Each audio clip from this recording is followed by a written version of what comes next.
Olá, começa agora o Agrocultura com as principais notícias do agronegócio. No programa de hoje você vai ver: drones usados na pulverização agrícola ganham cada vez mais espaço no campo e garantem tempo e dinheiro para o agricultor. Olhando por cima e vendo com precisão, isso tornou-se uma ferramenta essencial, né? O produtor consegue ver espacialmente aonde tem problema e aonde não tem. Com aglomerações proibidas por causa da pandemia do novo coronavírus, festa junina fica sem quadrilha, barraquinha e as famosas quermesses. Mas a caminho da roça, agricultor não deixa faltar produtos típicos da época. Mas o motivo da comemoração, este sim continua valendo: agradecer a colheita farta e a relação do homem com o campo. E você vai ver também. A nuvem de gafanhotos que gera alerta no sul do Brasil voltou a se deslocar na Argentina. A campanha de vacinação contra a febre aftosa aqui no Piauí e em mais 6 estados do Nordeste brasileiro foi prorrogada.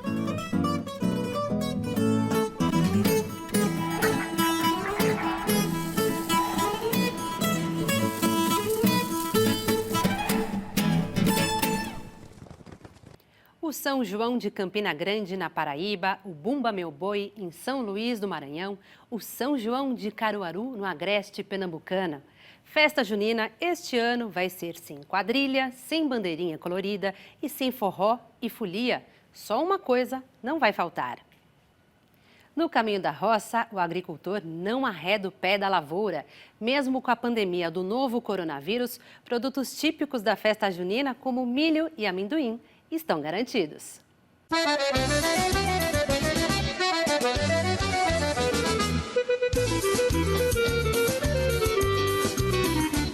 O milho está garantido, o arroz também. Nesta festança, não pode faltar mandioca, canela, cana, gengibre. Os meses de junho e julho são lembrados aqui no Brasil pelas festas junina e julina. Elas surgiram lá na Europa e chegaram aqui junto com os portugueses durante o período colonial. Com o passar do tempo, a festa foi ganhando característica das várias regiões do país. Este ano não tem arraiá, por conta da pandemia do novo coronavírus. Mas o motivo da comemoração, este sim continua valendo: agradecer a colheita farta e a relação do homem com o campo. O agronegócio tem uma relação muito estreita com as festas juninas. Essas festas começaram nos sítios, começaram lá na roça, em comemoração àquela colheita farta que tinha sido concluída no verão e se festejava, e se consumia aquilo que tinha produzido. Com a urbanização, essas festas se intensificaram na cidade também. E isto, nós temos uma demanda muito grande, um consumo daquilo que se produz aí na agricultura.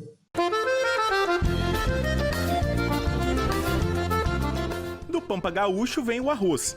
O cereal é ingrediente indispensável de um dos pratos mais típicos da festa, o arroz doce, ou arroz de leite, como também é conhecido. Não pode faltar canela, vinda preferencialmente do sul da Bahia, principal região produtora. E não dá para falar em arraiá sem quentão. Neste caso, a matéria-prima vem do interior paulista. As festas juninas são uma importante manifestação cultural do Brasil rural. Além das danças, música, roupas, fogos e fogueira, as estrelas da festa são as bebidas e os quitutes, todos produzidos no campo. Desses produtos, eu destaco a cana-de-açúcar. Dela vem o açúcar, indispensável para os doces caseiros, paçoquinha, pé de moleque, cocada. E também a cachaça, que produz o quentão, combustível importante para as noites frias de festa. Não vamos esquecer da energia, que ilumina as barraquinhas e também a quadrilha. Portanto, sem cana não tem festa junina. Cana-de-açúcar hoje ela representa em torno de 8,5 a 9 milhões de hectares, né, subdivididos em 2 regiões principais: o centro e o sul do Brasil, aonde o estado principal é o estado de São Paulo, e também o nordeste do Brasil, né, que tem uma produção menor, mas também é significante para aquela região. Então a gente pode falar que hoje ela ocupa em torno de 8,5 a 9 milhões de hectares e representa muito, né, para as regiões produtoras, seja através da geração de renda, através das usinas e também dos produtores independentes de cana. A cana-de-açúcar no estado de São Paulo ocupa metade da cana do país. Então, todas destinadas às usinas e destilarias para a produção de etanol, para a produção de açúcar e para as unidades produtoras de cachaça. E algumas unidades produtoras de açúcar mascavo, rapadura e melado. O Brasil foi colonizado para a produção de açúcar. Então, depois que o Martim Afonso de Souza trouxe as mudas de cana, a gente nunca mais parou de produzir açúcar. No caso da cachaça, é um produto brasileiro, tipicamente brasileiro. Existe há 500 anos no nosso país. Ela já tem uma denominação típica e exclusiva. Então, a gente fazendo cachaça com a cana-de-açúcar no Brasil é cachaça. Se eu pegar a cana-de-açúcar, fermentar e obter uma aguardente em outro país, ela não pode se chamar cachaça. E faz parte da cultura, os alambiques principalmente. E as unidades produtoras da rapadura, do açúcar mascavo, do melado, incorporados na alimentação, no dia a dia de diversas regiões do Brasil. E o gengibre? Não pode ficar de fora, não é mesmo? Simbora então lá pro Espírito Santo ver a produção dos agricultores familiares nas montanhas capixabas. É com a família junto que a gente consegue realizar esse trabalho, né? E trabalha muito? Muito, muito e muito mesmo. Tem dia, tem hora? Tem não. É direto. Espero colher pelo menos umas 6 mil caixas esse ano, né? Ao todo. A gente plantou na beira de umas 800 caixas. Cada caixa com 15 quilos dá uns 12 mil quilos mais ou menos de gengibre que nós plantamos. E vocês estão satisfeitos? Cara, até agora a gente tá satisfeito. Dá um dinheiro bom, tipo assim, a gente trabalhar com outras culturas antes, só que desde que nós estamos trabalhando com gengibre, a gente viu que é a melhor cultura que a gente já plantou, né?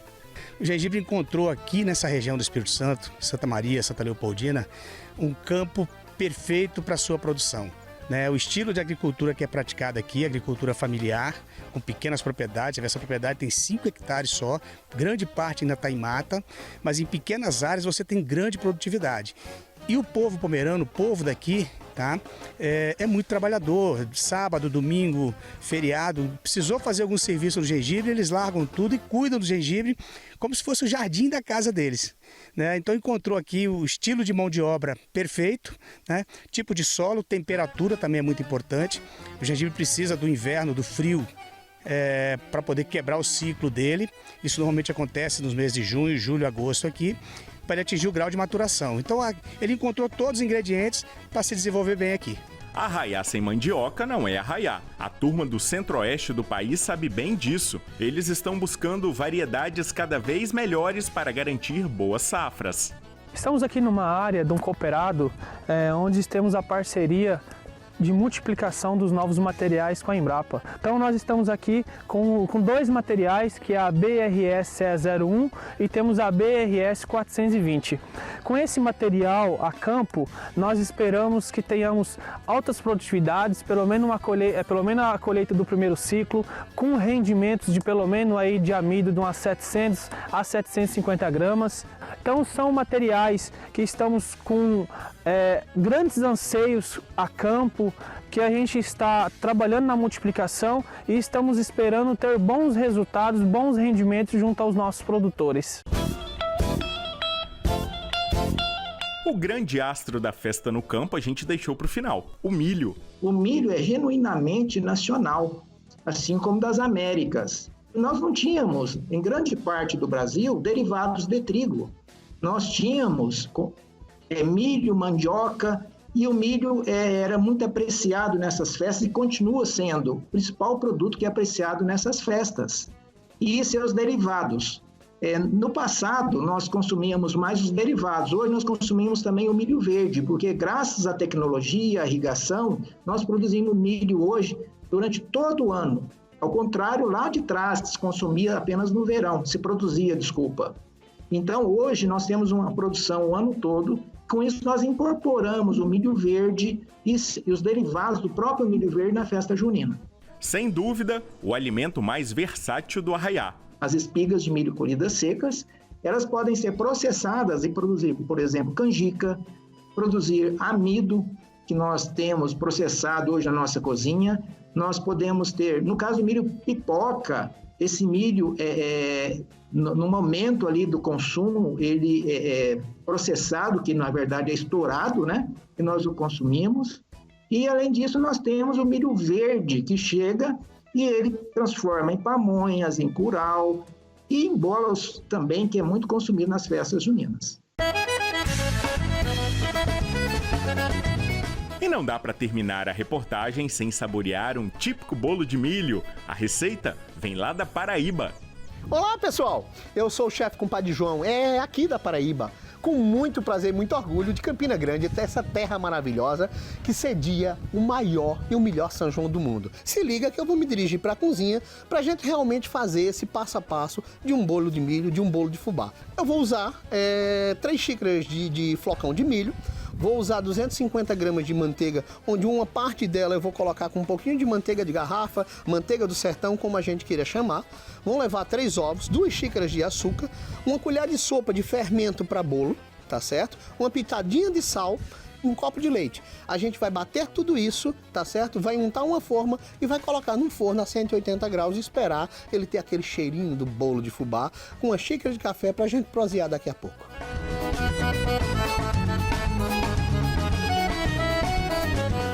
Eu costumo dizer que o bolo de milho, o bolo de fubá que a gente faz, ele tem aquele gostinho realmente de pamonha, aquele gosto do milho verde, saborosíssimo, se desmanchando na sua boca.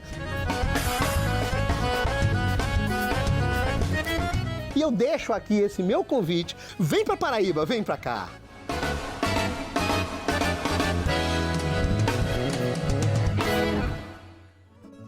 Você vai ver ainda nesta edição, o uso de drones ganha popularidade no campo com a pulverização agrícola. E a seguir, as notícias do campo da semana. Nós voltamos já.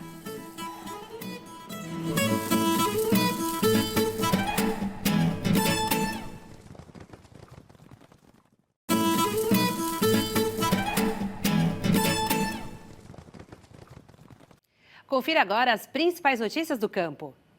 A nuvem de gafanhotos que gera alerta no sul do Brasil voltou a se deslocar na Argentina. Os insetos estavam desde domingo no município de Curuzu-Cuatiá, na província de Corrientes, a 180 quilômetros da cidade gaúcha de Uruguaiana. A temperatura em torno de 20 graus na região favoreceu o deslocamento. A partir dos 15 graus, os gafanhotos se movem normalmente na direção do vento. Na fronteira gaúcha, a temperatura está entre 20 e 21 graus, mas o vento forte é desfavorável aos insetos. A nuvem de gafanhotos está sendo monitorada desde maio. Os insetos voaram do Paraguai para a Argentina. A nuvem chegou a ter 10 quilômetros de comprimento por 3 de largura. Técnicos calculam em torno de 400 milhões de gafanhotos. Esta quantidade de insetos consome, em um dia, lavouras que alimentariam 35 mil pessoas. 2 operações aéreas contra os gafanhotos foram realizadas na Argentina. A estimativa é que cada uma delas tem eliminado 15% da nuvem de gafanhotos. Além das perdas patrimoniais depois da passagem do ciclone Bomba aqui pelo estado de Santa Catarina, os produtores rurais catarinenses também sofreram prejuízos com os impactos do fenômeno aqui no sul do Brasil. A Federação da Agricultura e Pecuária do Estado de Santa Catarina, a FAESC, ainda realiza um levantamento com 92 sindicatos rurais para apurar as destruições nas lavouras e plantações do segmento do agronegócio. Mas estima-se que os ventos de até 120 km por hora que atingiram o estado por conta do ciclone extratropical tenham causado impactos nos setores aviários, suínos, além de danos e afundamentos de embarcações no setor do cultivo de moluscos. Um levantamento preliminar da Epagre-SC aponta que mais da metade dos municípios do estado tiveram famílias rurais ou pesqueiras atingidas pelo ciclone, atingindo a pecuária, fruticultura e tabaco. Pela 9ª vez consecutiva, Mato Grosso registra a maior safra de grãos do país.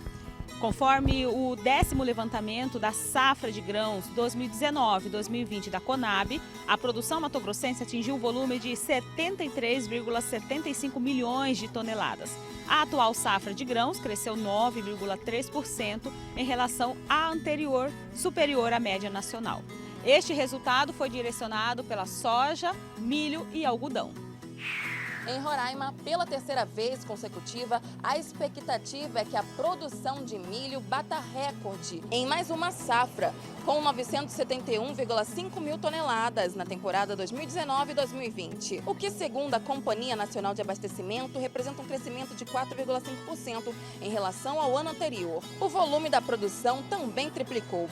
O estado é atrativo aos produtores devido à aposta na melhoria logística para o escoamento da safra, já que a Guiana pretende asfaltar 450 quilômetros da estrada de Porto de Georgetown até a capital Boa Vista. A expectativa é que o trecho esteja pronto em 4 anos, o que reduzirá o tempo de exportação.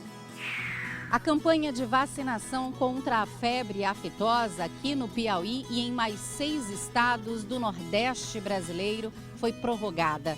A primeira etapa segue agora até o dia 31 de julho e a certificação até o dia 31 de agosto.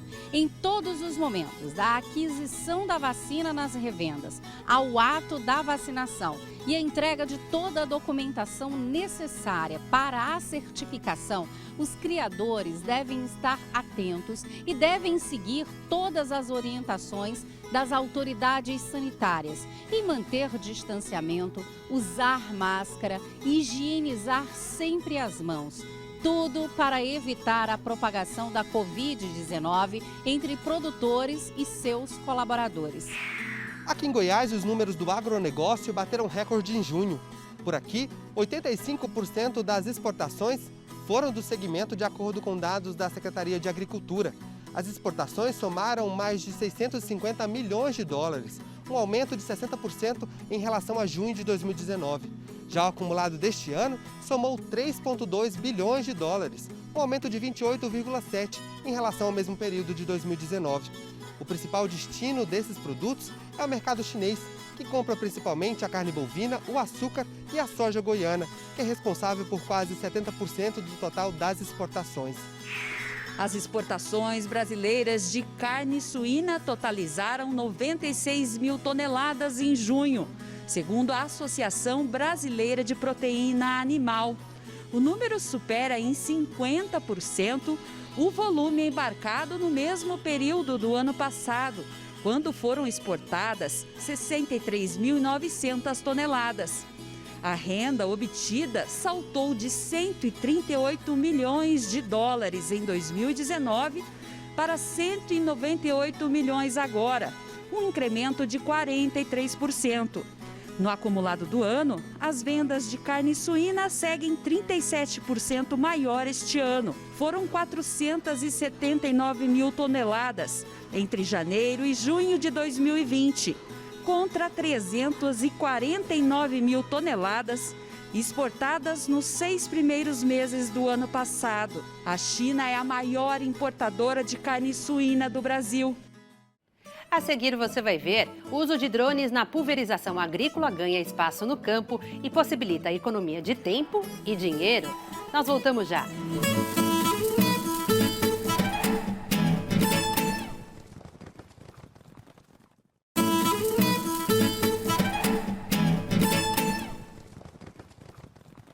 Drones usados na pulverização agrícola estão cada vez mais populares. Os equipamentos ganham espaço no campo na aplicação de pesticidas e de agentes de controle biológico de pragas. Essas aeronaves remotamente tripuladas estão chamando a atenção dos agricultores conectados com as novas tecnologias. O uso da tecnologia na agricultura nunca foi tão intenso. Cada vez mais ferramentas são incorporadas ao campo e contribuem para a produção de alimentos mais sustentáveis.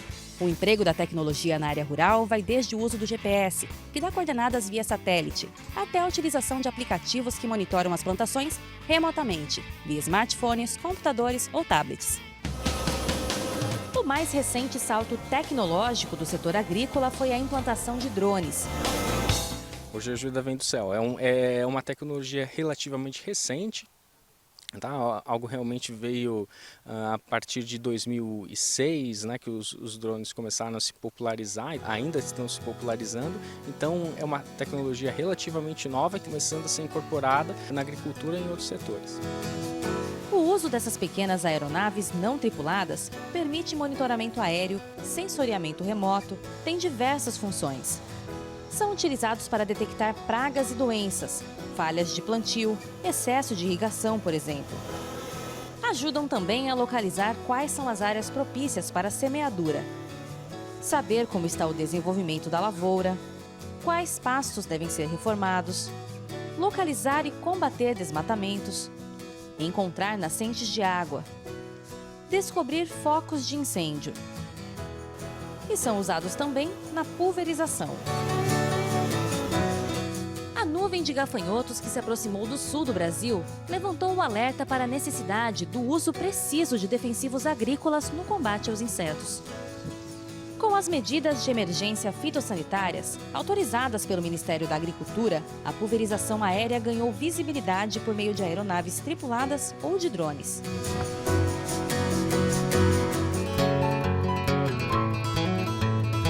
No Vale do Ribeira, região localizada no sul do estado de São Paulo, o cultivo de bananas é a principal atividade econômica. E um meio de controlar as doenças que ameaçam as plantações são os drones. Os equipamentos são capazes de operar em áreas de difícil acesso e onde nem mesmo a aviação agrícola consegue atuar. Com essas imagens, o produtor é capaz de inspecionar grandes áreas às vezes de difícil acesso. O produtor pode compor essas imagens em mapas, ao invés de você, por exemplo, depender de uma imagem de satélite, que às vezes pode estar sombreada por uma nuvem e você perde o dado daquele dia. Com os VANTs você consegue ter uma resolução muito maior, uma resolução de às vezes 1 pixel por centímetro ou menos do que isso, então imagens de altíssima resolução. Você está voando abaixo das nuvens, então você sempre consegue uma captação uma boa captação de imagens. Além disso, os gastos com insumos são reduzidos em até 80% com o uso de drones na pulverização.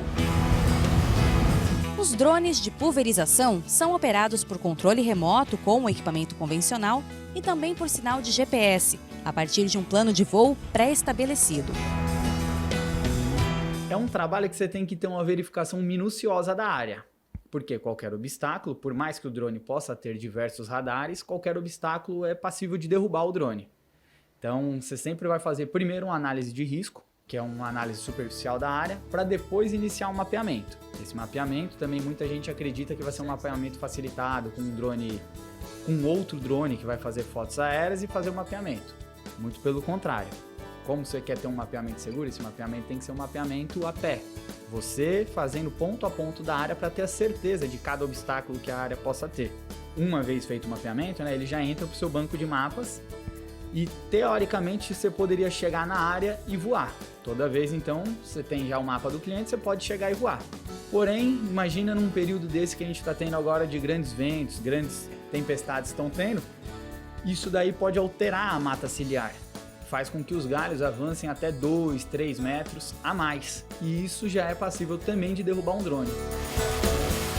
Apesar de muito eficientes, os drones ainda não substituem a aviação agrícola, indicada para grandes áreas de plantio. Eles não têm autonomia ou capacidade. Enquanto um VANT é capaz de transportar 10 litros de produto, o avião leva quase 2.000 litros. Ele tem uma cobertura excelente, né? Ele é muito mais... os componentes eletrônicos tornam ele preciso, comparado ao avião, comparado ao Chirão e até mesmo ao helicóptero. A prática foi aprovada pela Agência Nacional de Aviação Civil em maio de 2017 e tem como benefícios a otimização de recursos e a aplicação do defensivo no momento certo e local correto. A Embrapa tem uma frota de drones. São diversos modelos utilizados em pesquisas no campo. O uso desses equipamentos começou há mais de 20 anos. Na Embrapa nós iniciamos na década de 1998, na época de 98, próximo, porque nós já tínhamos uma demanda muito grande, a gente já ia para campo com uma torre de filmagem e uma câmera, né, para poder monitorar o crescimento das culturas nas pequenas parcelas de pesquisa da Embrapa. E aí a gente vislumbrou que a área, na verdade, já tinha na área militar tecnologia que pudesse ampliar esses nossos horizontes. Então nós iniciamos aí testando o uso de aeromodelos e depois disso, com o avanço da tecnologia, né, nós estamos hoje aí com uma frota diferenciada para aplicar no campo. Os drones são determinantes em pesquisas no campo. Que o drone veio para ficar e ele é um ajudante muito grande aí para o produtor, porque ele fornece informações ricas aí. É aquela história do produtor, antes ele estava acostumado a olhar pelo lado da sua caminhonete, ou nos carreadores da fazenda, e ter uma noção, um sentimento de que a produção estava indo bem ou mal. Olhando por cima e vendo com precisão, isso tornou assim, uma ferramenta essencial, né? O produtor consegue ver espacialmente aonde tem problema e aonde não tem. Esse já é um caso real, prático de agricultura 4.0, ou seja, é o uso da eletrônica, da informática e da computação auxiliando na tomada de decisão no campo. A tecnologia dos drones é vista como uma grande oportunidade para o empresário, que muitas vezes deixa de atender clientes porque não consegue entrar com um avião em alguns lugares. Os empresários devem respeitar a norma aprovada pela ANAC, que regulamenta peso e altura de voo dos equipamentos. Os drones estão cada vez mais presentes no campo e têm um futuro pela frente. Com certeza, a inteligência a bordo das aeronaves, a tomada de decisão em tempo real, já é alguma coisa que a gente já tem trabalhado e que vai se tornar cada vez mais viável aí para a gente. Então, algumas tomadas de decisão que o agricultor fazia por conta dos dados levantados, hoje ele vai poder ter a tomada de decisão feita pelo equipamento de forma automática. Isso deve ser os próximos 5 anos aí, com certeza nós vamos ver o nosso céu cheio de drones autônomos inteligentes. O programa Agricultura de hoje termina aqui. Até a próxima semana.